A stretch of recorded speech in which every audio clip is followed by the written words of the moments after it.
Naging laman ng mga usap-usapan sa ilang mga social media platforms at ilang mga entertainment news sites ang tila pamamaalam umano ni Dennis Padilla sa kanyang mga anak. Dahil dito, marami ang naghinala na may iniindang karamdaman si Dennis Padilla kaya ngayon pa lang ay namamaalam na siya sa kanyang mga anak. Hindi naman lingid sa kaalaman ng lahat na hindi maganda ang relasyon ni Dennis Padilla sa kanyang mga anak sa dating asawa na si Marjorie Barreto. Sa kamakailang episode ng YouTube vlog na TikTok with Aster Amoyo, kinapanayam nito si Dennis Padilla upang magbigay ito ng update sa kanyang buhay.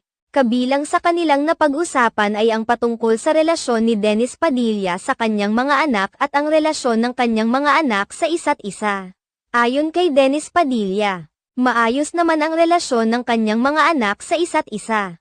Naihayag rin ni Dennis Padilla ang kanyang habilin para sa mga ito. Ayon